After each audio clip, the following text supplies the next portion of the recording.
इस फिल्म की जो कभी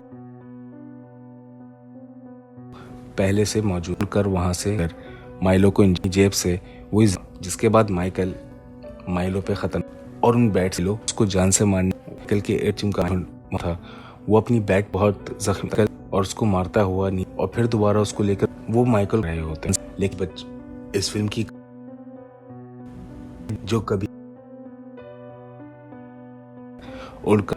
माइलो को इंजेक्ट अपनी जेब से वही पहले से मौजूद हो माइलो पे खत्म ये देखकर माइलो उसको जान से मारने चिमकादड़ों के झुंड माइकल था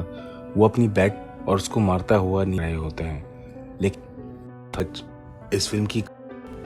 जो कभी और फिर दोबारा उसको लेकर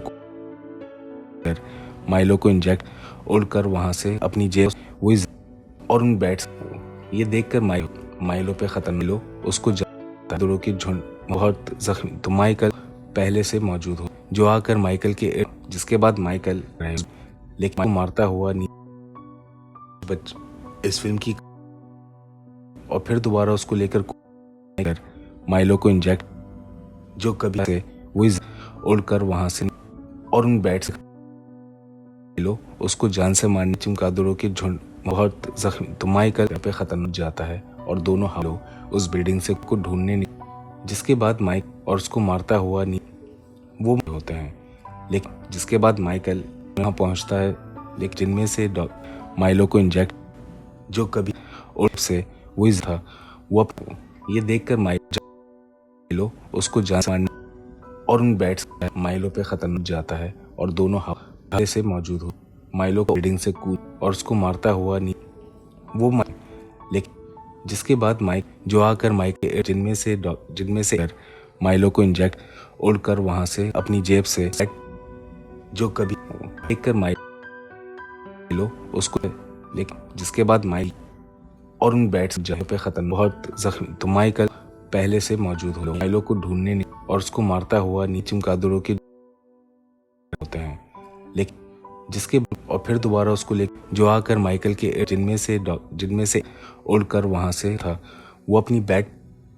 जो देखकर माइक अपनी जेब से वही लो उसको जान से मारने जिसके बाद माइकल वहां पहुंचता है लेकिन बहुत जख्मी उस बिल्डिंग से कूद माइलो ढूंढने और उसको मारता हुआ चिमकादड़ों के झुंड वो माइकल और फिर दोबारा उसको लेकर जिसके बाद माइक रहे होते हैं। लेकिन उड़कर वहां से था वो अपनी बैट जिनमें से ये देखकर माइक अपनी जेब से वही लो उसको जान से मारने इसके बाद माइकल वहां पहुंचता है लेकिन बहुत जख्मी तो माइकल जो कभी उस बिल्डिंग से कूद माइलो को ढूंढने और उसको मारता हुआ पहले से मौजूद हो माइलो पे खत्म जाता है और जिसके बाद माइक जो आकर माइकल के रहे होते हैं और फिर दोबारा उसको लेकर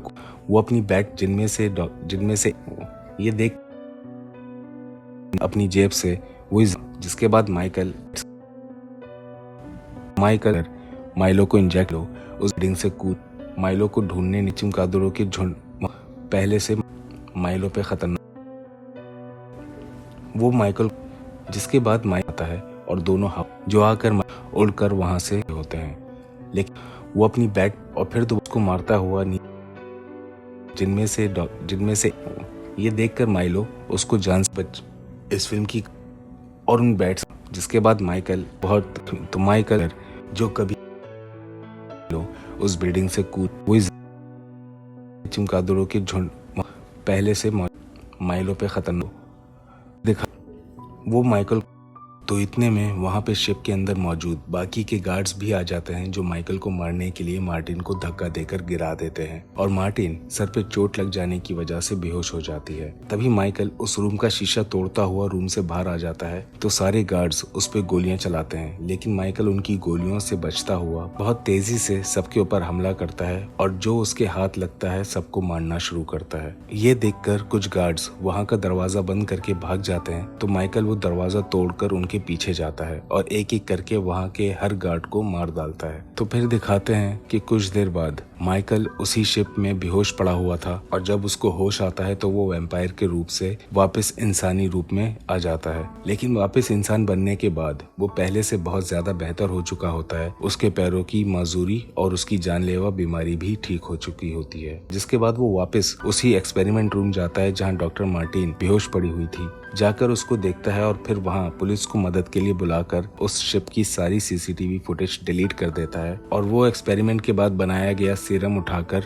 उस शिप से कूदकर भाग जाता है। अब अगले सीन में दिखाते हैं कि FBI एजेंट साइमन उसी शिप पे इन्वेस्टिगेशन के लिए पहुंचता है जहां वो उन सब गार्ड्स की लाशें देखता है जिनके अंदर खून का एक कतरा भी नहीं बचा होता और डॉक्टर मार्टिन जो बेहोश होती है उसको हॉस्पिटल भेज दिया जाता है। और दूसरी तरफ माइकल मॉर्बियस वापस अपनी लैब पहुंचता है तो उसकी बीमारी वापस उस पे हावी हो रही होती है और उसके चलने की ताकत भी खत्म हो रही होती है। तो माइकल अपनी लैब में बनाए गए आर्टिफिशियल ब्लड को पी जाता है और दोबारा से ठीक हो जाता है, क्योंकि उस एक्सपेरिमेंट की वजह से माइकल एक वैम्पायर बन चुका था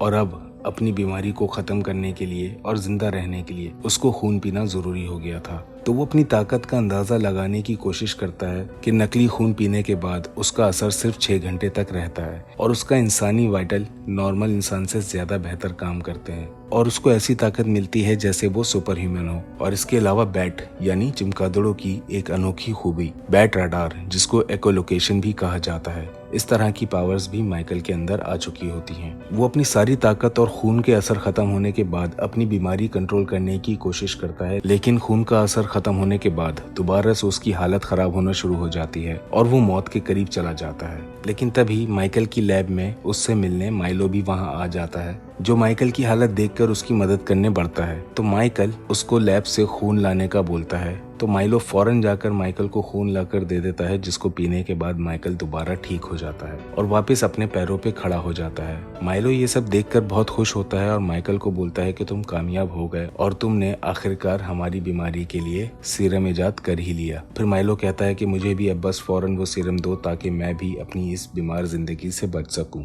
जिसके जवाब में माइकल उसको मना कर देता है कि मैं ये तुम्हें नहीं दे सकता, क्योंकि ये कोई इलाज नहीं, ये एक बहुत बड़ी गलती है और इसको कंट्रोल करना बहुत मुश्किल है। लेकिन माइलो उसकी बात नहीं सुनता और जिद करने लगता है, तो माइकल उसको गुस्से से मना करता है और उसको वहां से जाने का बोल देता है। अब अगले सीन में दिखाते हैं कि माइकल के हॉस्पिटल में एक नर्स भी वैम्पायर के हाथों मारी जाती है और ये न्यूज देखने के बाद माइकल अपनी लैब से नकली खून का थोड़ा सा स्टॉक लेकर हॉस्पिटल से निकल रहा होता है। लेकिन तभी वहाँ एजेंट साइमन नर्स के मर्डर की पूछताछ के लिए माइकल को रोक लेता है और जैसे ही उसको गिरफ्तार करने वाले होते हैं तो माइकल उन दोनों को मार के वहां से भागता है, लेकिन बिल्डिंग की छत पे साइमन के हाथों पकड़ा जाता है,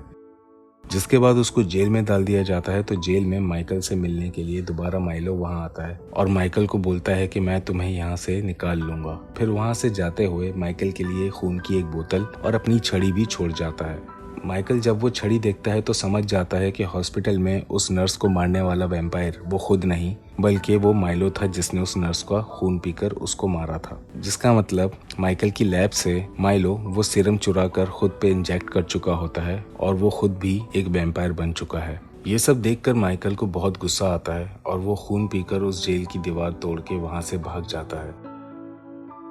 और माइलो को रोकने के लिए उस तक पहुंचता है, जिसकी वजह से दोनों की फाइट हो जाती है और दोनों एक दूसरे को मारते हुए स्टेशन के अंदर घुस जाते हैं। जहां लड़ते हुए वहां पे कुछ पुलिस ऑफिसर्स भी आ जाते हैं, तो माइलो उन पुलिस ऑफिसर्स को भी मार देता है और फिर दोबारा माइकल से लड़ने बढ़ रहा होता है। तो माइकल अपनी उड़ने की पावर के साथ वहां से भाग जाता है। फिर दिखाते हैं कि माइकल एक बस में मार्टिन से मिलता है और उससे कहता है कि मैंने जो ये सीरम बनाकर गलती की है, इस गलती को ठीक करने और इसका तोड़ ढूंढने के लिए मुझे तुम्हारी मदद चाहिए। और मार्टिन को उसकी लैब से कुछ जरूरी सामान लाने का बोलता है और माइकल खुद एक नकली नोट छापने वाली गैंग की लैब पहुंच जाता है और उनसे वो लैब उसके हवाले करने का बोलता है। लेकिन जब उस गैंग का एक आदमी माइकल को मारने उठता है तो माइकल उसका हाथ पकड़ के तोड़ देता है